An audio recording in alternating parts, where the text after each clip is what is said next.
Hello friends, welcome to my channel optometric Hindi special. I am consultant optometrist. तो आज हम इस वीडियो में आपको बताने वाले हैं कि जो मिरर रेटिनोस्कोप होता है और हमारे पास है एक वेलेज लाइन का स्ट्रीक रेटिनोस्कोप और तीसरा है हाइन का स्ट्रीक रेटिनोस्कोप। तो अगर आप एक ऑप्टोमेट्रिस्ट हैं या फिर आप डी ऑप्टोमेट्री कर रहे हैं या फिर आप बी ऑप्टोमेट्री कर रहे हैं या फिर अपना खुद का सेटअप है या आप कहीं जॉब कर रहे हैं, आपको रेटिनोस्कोपी करनी नहीं आती है। बहुत से ऐसे नए ऑप्टोमेट्रिस्ट हैं जिनको रेटिनोस्कोपी करनी नहीं आती है। तो रेटिनोस्कोपी आपके लिए बहुत ही ज़रूरी है, आपको रेटिनोस्कोपी आनी चाहिए। जो बच्चे होते हैं या फिर आपके पास ऑटो रिफ्रैक्टोमीटर नहीं है, तो अगर पेशेंट के ग्लास की पावर निकालनी हो तो जो रेटिनोस्कोप है उससे आपको निकालनी पड़ेगी।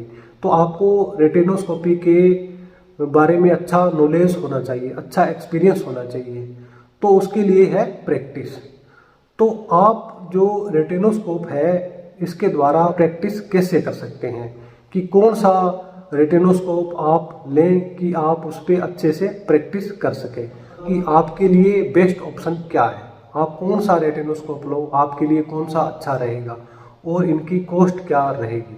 तो आज मैं इस वीडियो में आपको बताने वाला हूँ। तो दोस्तों, अगर आप इस YouTube चैनल पर नए हैं और अभी तक आपने हमारी YouTube चैनल को सब्सक्राइब नहीं किया है तो आप हमारी YouTube चैनल को सब्सक्राइब कर लें और बेल आइकन को भी दबा लें ताकि हमारी आने वाली नई वीडियो की नोटिफिकेशन आपको मिल जाए। तो दोस्तों, जो मैंने अभी आपको 3 रेटिनोस्कोप बताए हैं उनमें से आपके लिए बेस्ट ऑप्शन क्या है।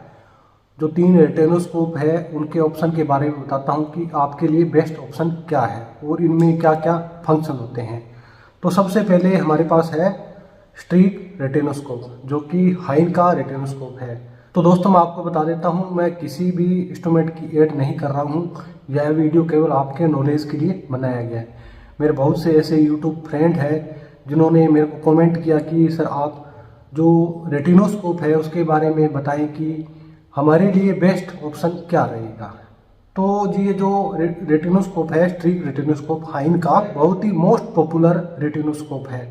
जो भी आई हॉस्पिटल है उनमें सबसे ज़्यादा यूज किया जाने वाला स्ट्रीक रेटिनोस्कोप है। तो इसकी प्राइस की बात करें तो इसकी जो प्राइस है वह 30,000 से 40,000 के बीच में रहती है। ये जो हाइन का रेटिनोस्कोप है यह काफ़ी कॉस्टली होता है और इसके अंदर 2 सेल डलते हैं। इस तरह से 2 सेल डलते हैं, तो इसको चार्ज करने की ज़रूरत नहीं होती है। तो यह भी एक बेस्ट ऑप्शन है। उसके बाद में है वेलेज लाइन का रेटिनोस्कोप। तो जो वेलेज लाइन का रेटिनोस्कोप है वह इस तरह से बॉक्स के अंदर आता है और इसके साथ में कुछ और भी मटेरियल आता है, उसके बारे में भी मैं आपको बताता हूँ। तो जो वेलेज लाइन का रेटिनोस्कोप है उसके अंदर एक बैटरी डलती है, इस तरह से बैटरी डलती है, उसको चार्ज भी किया जा सकता है। और अगर आप बैटरी नहीं डालना चाहते हैं तो इसके अंदर सेल भी डाल सकते हैं। आपके पास दोनों ऑप्शन है, बैटरी और सेल।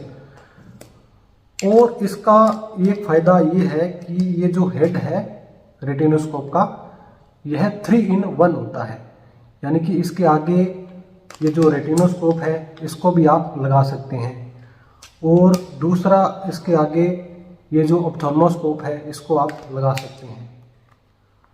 और तीसरा ऑप्शन है इसके आगे ये ऑप्थेल्मोस्कोप। ये जो ऑप्थेल्मोस्कोप है आप इसको भी लगा सकते हैं। तो आपके पास 3 ऑप्शन हो जाएंगे कि एक ही हेड के आगे आप 3 इंस्ट्रूमेंट लगा सकते हैं। तो अगर आप अपनी रेटिनोस्कोपी प्रैक्टिस के साथ साथ में अगर आप फंडस एग्जामिनेशन का भी प्रैक्टिस करना चाहते हैं तो उसके लिए ये जो वेलेज लाइन का रेटिनोस्कोप है यह बेस्ट ऑप्शन है। तो जो वेलेज लाइन का जो ये रेटिनोस्कोप है इसकी कॉस्ट की बात करें तो इसकी कॉस्ट जो हाइन का रेटिनोस्कोप है उसके बराबर ही रहती है। तो ये भी एक बेस्ट ऑप्शन है। तो ये जो वेलेज लाइन का ये इसको पैनोप्टिक ऑप्थेल्मोस्कोप बोलते हैं। तो इसके द्वारा जो फंडस है उसका एग्जामिनेशन कर सकते हैं। तो इसके अंदर ये आप देख रहे हैं ये जूम ऑपरेटिव सिस्टम होता है, यानी कि आप जो फंडस की इमेज है उसको जूम करके उसका आप व्यू देख सकते हैं। तो यह भी एक अच्छा ऑप्शन है जिसके द्वारा आप फंडस का एग्जामिनेशन भी कर सकते हैं और रेटिनोस्कोपी भी कर सकते हैं। और उसके बाद में है मिरर रेटिनोस्कोप। तो जो मिरर रेटिनोस्कोप है इसका यूज़ पुराने समय में करते थे और इसका यूज़ आज भी करते हैं। जो नए ऑप्टोमेट्रिस्ट हैं या फिर जो इंस्टीट्यूट है वहाँ पे ये जो मिरर रेटिनोस्कोप है इसका यूज़ करते हैं। तो जब एक मिरर रेटिनोस्कोप से रेटिनोस्कोपी की जाती है तो जो पेशेंट होता है उसके जस्ट पीछे एक लाइट होती है। तो जो लाइट होती है उस लाइट का रिफ्लेक्ट इस जो ग्लास है, जो मिरर है, इस पे पड़ता है और जो रिफ्लेक्ट इस पे पड़ने के बाद में जो आँख है उस आँख पे पड़ता है और हम जो आँख का जो रेड ग्लो है उसकी मूवमेंट का जो रेटिनोस्कोप है इसके द्वारा पता लगा सकते हैं कि जो पेशेंट का ग्लो है उसके अंदर कौन सी मूवमेंट है। तो दोस्तों आप एक नए प्रैक्टिशनर हैं, नए ऑप्टोमेट्रिस्ट हैं, तो आपके लिए बेस्ट ऑप्शन है मिरर रेटिनोस्कोप। तो इसकी कॉस्ट की बात करें तो यह लगभग 400 या फिर 500 के बीच में ये जो मिरर रेटिनोस्कोप है ये मिल जाता है और इसको आप जो ऑनलाइन भी मंगवा सकते हैं। तो यह आपके लिए बेस्ट ऑप्शन रहेगा। तो मेरी एडवाइस यही है कि आप अगर ऑप्टोमेट्रिस्ट हैं और आपको रेटिनोस्कोपी करनी नहीं आती है या फिर आप स्टूडेंट हैं और आपको रेटिनोस्कोपी करनी नहीं आती है तो आप अपनी प्रैक्टिस के लिए जो स्ट्रीक रेटिनोस्कोप है इतने कॉस्टली आप एक बार न लें।